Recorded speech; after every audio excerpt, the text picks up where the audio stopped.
माय माऊली नमस्कार.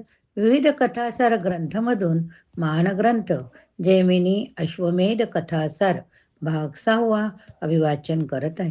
श्रवण केले तर हरे राम हरे कृष्ण लिहा. अध्याय 12. यज्ञाच्या प्रारंभीच विघ्नांना सुरुवात. हस्तिनापुरात प्रवेश करताच श्रीकृष्णाला विदुर सामोरा आला. दोघांच्या प्रेमाच्या उराउरी गाठीभेटी झाल्या. ते दोघे प्रेमाने बोलत बोलत सभास्थानी गेले. तेथे धृतराष्ट्र, धर्म, अर्जुन, नकुळ, सहदेव, कुंती, सुभद्रा यांच्या सर्वांच्या क्षमकुशल गोष्टी विचारून झाल्या.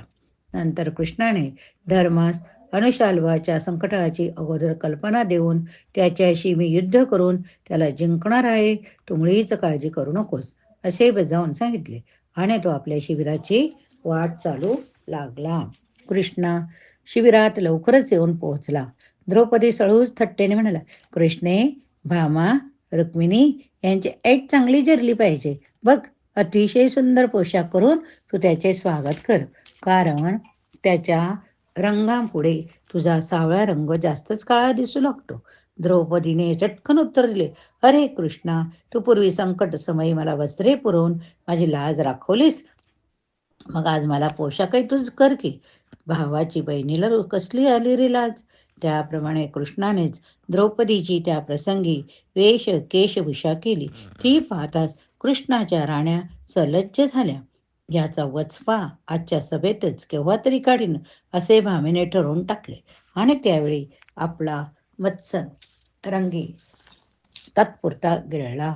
असो, पुढे देवकी व कुंती यांची तेथे प्रेमभेट झाली. कृष्णपुत्र, पांडवपुत्र यांचाही यांच्याशी अत्यंत प्रेमाने गळाभेटी झाल्या. त्या प्रसंगी सुभद्रेला अभिमन्यूची व हिडंबेला घटोत्कचाची अतिशय तीव्रतेने आठवण होऊन रडायला झाले. हे पाहून द्रौपदीला तर दुःखाचे उमाळेच भरून आले, कारण तिच्या अत्यंत लाडक्या 5 पुत्रांना अश्वत्थाम्याने निद्रेतच ठार मारून टाकले होते. पांडवांचे भाग्य कृष्णाचा दूरदर्शीपणा, म्हणूनच केवळ उत्तरेल परीक्षिती होऊन पांडव वंश टिकला होता.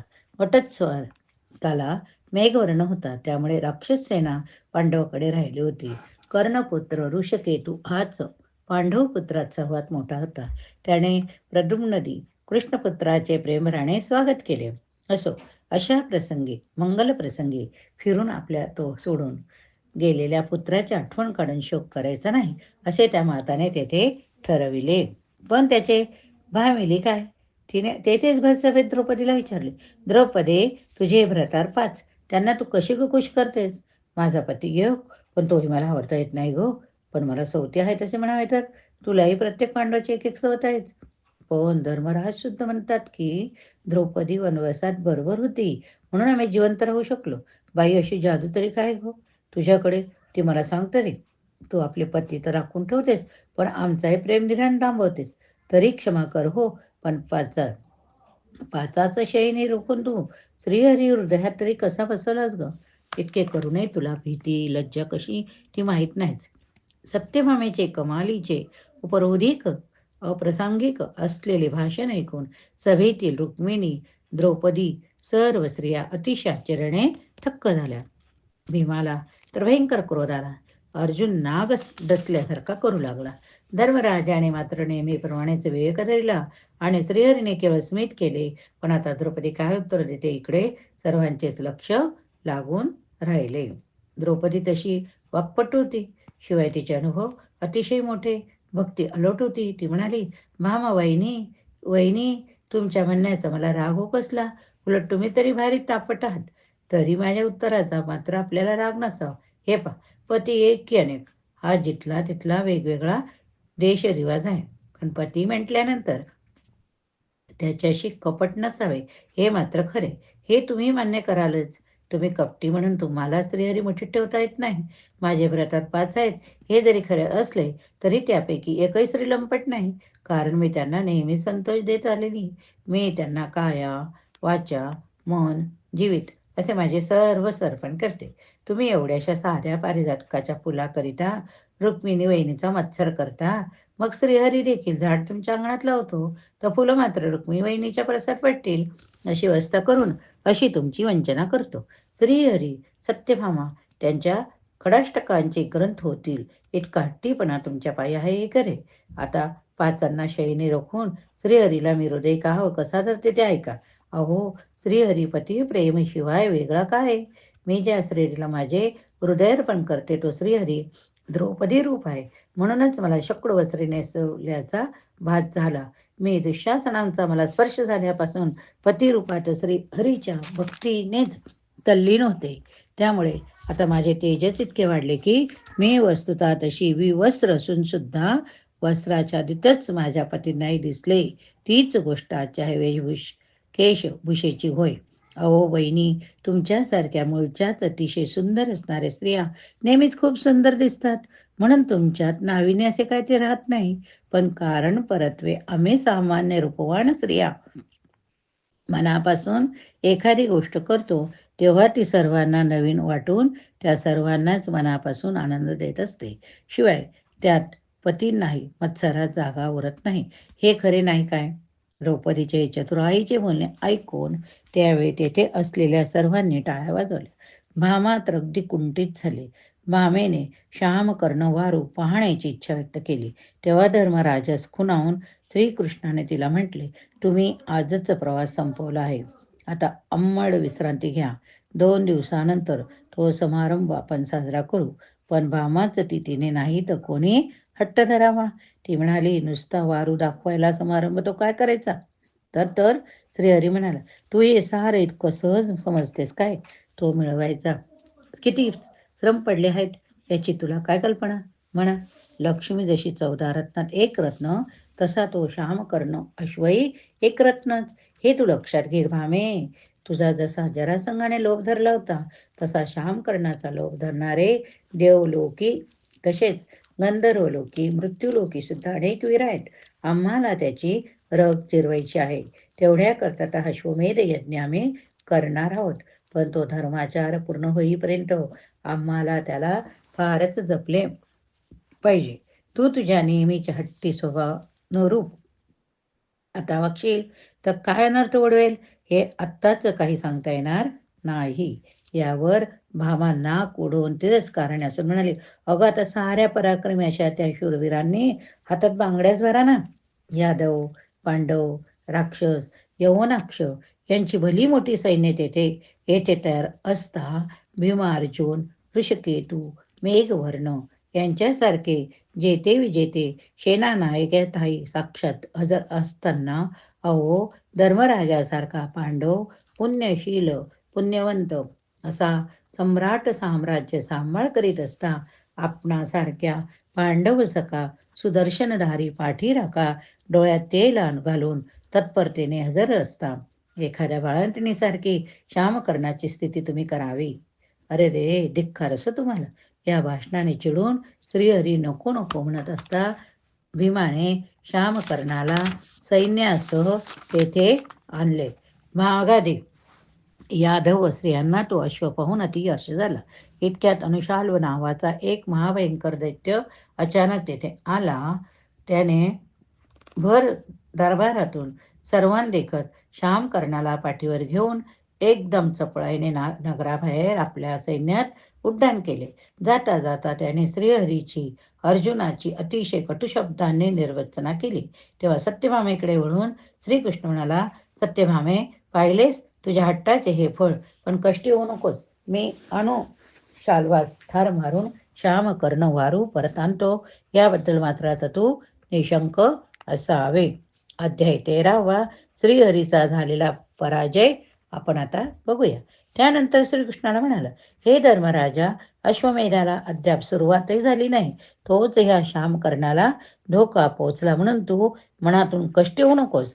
याची कल्पना मला अगोदर होतीच, पण अशा संकटाच्या वेळेस आपला पराक्रम दाखवणे, आरंभलेल्या कार्यातही समोर उभी राहणारी सारीच्या सारी विघ्ने नाहीशी करून ते कार्य यशस्वी करून दाखवणे हेच वीराला शोभते. आता मी धुम्न, भीम आणि ऋषकेतू असे 4 जण अनुशाल्वाची युद्ध करायला लगेच जातो. ते युद्धात सर्वांनी तटावरून कौतुकाने पाहावे. मग त्याने राजसभेचा विडा उचलून घेऊन मोठ्याने म्हटले, जो पुरुषार्थी असेल त्याने हा विडा उचलावा. अल्प समयातच अनुशाल्वास श्यामकर्णासह धरून या ठाई सर्वांसमोर आणावा. श्रीकृष्णाचे बोलणे पुरे होत नाही, तोच विडा प्रद्युम्नाने उचलला. त्याने चटकन शस्त्रसज्ज होऊन आपल्या रथावर आरोहण केले. नंतर श्रीहरीने पण दुसरा विडा उचलला. त्याच्या साह्यार्थ आणखी एक विडा वीर शोधला. तो विडा ऋषकेतूने उचलला. नंतर ते दोघे धर्मादी वडील मंडळींना वंदन करून त्यांचा आशीर्वाद घेऊन रांगणाकडे वेगाने निघाले. रणात येताच प्रद्युम्न अनुशाल्व दैत्याला म्हणाला, अनुशाल्वा, श्यामकर्ण, युद्ध करून आणला नाहीस, चोरून आणला आहेस, तरी यात तुझा असा काय पुरुषार्थ?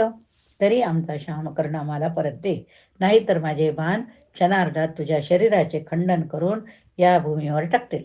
हे ऐकून तो दैत्य गडगडाटासारखा विक्राळ हसून म्हणाला, अरे तू म्हणजे साक्षात मदन. तुझे शरीर सुद्धा किती नाजूक. कुसुंबाचे बाण ते, माझे शरीर पहा, जणू ते प्रत्यक्ष मेरू पर्वतच. माझ्यावर वर्षणारे तुझे नाजूक बाण म्हणजे मला समजणार सुद्धा नाही. त्याला प्रद्युम्नाने प्रत्युत्तर केले, रास्तच बोललास. माझ्या बाणाने तुझा एकटा कंठच्छेद झाल्यावर तुला ते कसे कळणार? चल तर हा घे अनुभव. असे म्हणत असतानाच मदनाने अनुशाल्वावर एकदमच 5 बाण सोडले. दैत्याने एकाच बाणाने त्याचे ते बाण वरचेवर छेदले. नंतर अनुशाल्वाने प्रद्युम्नाला आपल्या एकाच बाणात थेट श्रीहरीच्या पायाजवळ उडविले. तेव्हा त्याला रुक्मिणीने सावध केले. तेव्हा श्रीहरी संतापाने लाल होऊन त्याला म्हणाला, अरे महामूर्खा, ही द्वारका नगरी नव्हे, हे धर्मनगर आहे. भारतवर्षाच्या ह्या एका महान अशा सम्राटाची नगरी. इतक्या वीरांदेखत केवळ एकाच बाणाने तुला अनुशाल्वाने उंच उडवून आपल्या पायाजवळ फेकले. तुला येथे आमच्या समोर तोंड दाखविण्यास लाज कशी वाटत नाही? तुला अगदी लहानपणीच शंभराने चोरून नेले होते, तेव्हाच तुझा घात कसा झाला नाही? शेणीच्या उदरी तू जुंबक म्हणून कसा काय जन्मलास? आज माझ्यातही कीर्तीला अशा रीतीने काळिंबे लागला. असे म्हणून श्रीहरी पुत्राला रागाने लाथ मारायस धावला. तेव्हा भीमसेनमध्ये पडून त्याला आवरून म्हणाला, हा हा हा हा हा कृष्णा, हे काय तू करतो? अरे रागावर, अरे पराक्रमी पित्याच्या पराक्रमी पुत्र या भयाने पळून आला नसून बाणाने उडून आला आहे. आता पलायनाच्या गोष्टी निघाल्या तेव्हा काळ यवनापुढे का कोण पळाले होते? मुचकुंदाच्या मागे कोण लपून बसला होता? तू हे सारे विसरला आहेस काय? श्रीहरी तू परत दुःख जाणत नाही काय? श्रीहरीने प्रद्युम्नवरचा आपला राग बळेच गिळला. तरी पण प्रद्युम्नाप्रमाणे भीमाचा सुद्धा गर्वपरिहार केला पाहिजे असे ठरवून तो म्हणाला, अरे भीमसेना, प्रद्युम्न पळून येवो अथवा बाणाने उडून येवो, तो पराभूत झाला हेच एक सत्य. मी तर काय एक पळपुटा यादव. तर मग आता तेथे तुझा कसा? अनुशाल्वाला श्यामकर्णासह जिवंत पकडून आण, पाहूया ठाई. अर्थातच कृष्णाचे तिरकस बोलणारे बोलणे ऐकून कृष्णाला द्वेष आला. त्याने आपली प्रचंड आवडती गदा उचलून खांद्यावर घेतली. तो त्या दैत्यावर धावून गेला. त्याने अनुशाल्वाचा अवसान घात करण्याकरिता प्रथम त्याच्या सैन्याचा चुराडा करण्याचा एकसारखा सपाटा चालविला. ते पाहून वृषकेतू म्हणाला, तात माझे श्रेय तुम्ही हिरावून कसे काय घेता? भीम म्हणाला, बाळ, यवनाक्षापेक्षा हे अनुशाल्वाचे प्रस्थ फार जड आहे बरे. तुझे रक्षण करणे हेही माझे कर्तव्य कर्मच आहे. त्याचे असे भाषण होत असतानाच दैत्याने प्रद्युम्नाप्रमाणे भीमालाही आपल्या एकाच अत्यंत शक्तिशाली बाणाने उडून श्रीहरीच्या पायाजवळ पाडले. भीमाला मूर्छा मात्र आली नव्हती. तेव्हा कृष्ण त्याला म्हणतो, अरे भीमा, तुझे मधाप्रमाणचे पर्यंतचे महान हत्तीबळ सारखे बळ कुठे गेले रे? मगासारखे हा हिडंबा राक्षस नव्हे बरे का? असे म्हणून मग स्वतः श्रीकृष्णाने रथारूढ होऊन त्या दैत्यावर चाल केली. दारुकाने अश्वांना सूचना देताच ते पवनगतीने रणांगणाकडे धावू लागले. तोच गरुड श्रीहरीच्या ध्वजावर उडून बसला. तिकडे ऋषिकेतू मात्र अनुशाल्वाशी युद्ध करीत होताच. श्रीहरीचा रथ पाहताच अनुशाल्व त्याला म्हणाला, श्रीकृष्णा, बरे झाले तू आलास. अरे ये, तू स्वतः यावेस म्हणून तर मी श्यामकर्ण वारू पळविला होता. पण तू ध्यानात धर की तुलाही त्या दोघांप्रमाणेच एकाच बाणाने उडविले खेरीज मी राहणार नाही. तू माझ्या भावाला मारलेस तेव्हा मी तेथे नव्हतो, ते तुझे भाग्य समज. पण आता तुझा चुराडा केल्याशिवाय माझ्या या धनुष्याला विश्रांती देणार नाही. पण साधूजनांच्या अभेद चित्तात तू जाऊन दडलास तर तेथे मात्र माझा वाण काही करू शकणार नाही. चल हो तयार, मग माझे सिद्ध करायला, असे श्रीहरीने दैत्याला म्हणताच त्याने 5 बाण कृष्णाच्या दिशेने दाखवून त्याचे 4 घोडे दारुक सारथी यांना घायाळ केले. त्या सरसा देव क्षणभरातच तेथून अदृश्य झाला. लगेच दैत्य म्हणाला, अरे साधूच्या हृदयात जाऊन दडलास की काय? मग मला अगोदर येथे येऊन दर्शन कशाला दिलेस? कृष्णा मी या जन्मी तरी पातक केले नाही, मग असा अदृश्य का होतोस? कोणी कृष्ण पाहिला आहे काय? असे तो दैत्य ज्याला त्याला विचारू लागला. इतके उत्सुक हृदय पाहून भक्त कैवारी कृष्ण पुन्हा रथात विराजमान झालेला दिसला. इतक्यात दारुकाने दुसरा रथ तयार करून आणला. असो, नंतर श्रीहरीनेच म्हटले, अरे अनुशाल्वा, तू असा स्वस्त उभा का? युद्ध समाप्ती ही झालीच पाहिजे. ठीक, असे म्हणून अनुशाल्वाने फिरून एकाच बाणाने श्रीहरीला मूर्छा आणली. दारुकाने चपळाई करून दारुक सारथी हा सारथ्य कर्मात निष्पात असा होता. आपला रथ धर्माजवळ आणला. जेव्हा धर्माजवळ श्रीहरी बाणावर आला तेव्हा तेथे असलेली भामा त्याला चिडवू लागली. मुलगा मूर्छित पडला, त्यामुळे चिडून लात मारायला तयार झाला होता. भीमाला टाकून बोललात, मग स्वतः का होसे रणांगण सोडून पळून गेलात? आणि मग मला मात्र अतिपुषारकीने म्हणता की घाबरू नकोस. पहा, आता मी स्वतः जाऊन अनुशाल्वास शहामकरणासह परत आणतो. पण थांबा, आता मीच या रणांगणावर जाऊन साक्षात चंडिका होऊन दैत्यरूप करते पहा. हे ऐकून श्रीहरी हसला व म्हणाला, काय म्हणाला? त्याचा पराक्रम आपणाला करताच येणार नाही. ते काय ऋषिकेतूचे आहे हे तू लक्षात घे. अनुशाल्वाला सूर्याचा प्रसाद मिळालेला आहे, तेव्हा सूर्यपुत्र जो महापराक्रमी महारथी कर्ण त्याच्या पुत्राकडूनच त्याचा पाडाव होऊन जाऊ दे. या ठिकाणी आपण ते 12 आणि 13 भाग संपला. यज्ञाच्या प्रारंभीच विघ्नांना सुरुवात व श्रीहरीचा झालेला पराजय आपण बघितला. आता पुढील अध्याय 14वा, यात आपण पुढील कथा बघूया. जर श्रवण केले असेल तर प्रतिक्रियेत हरे राम हरे कृष्ण लिहा.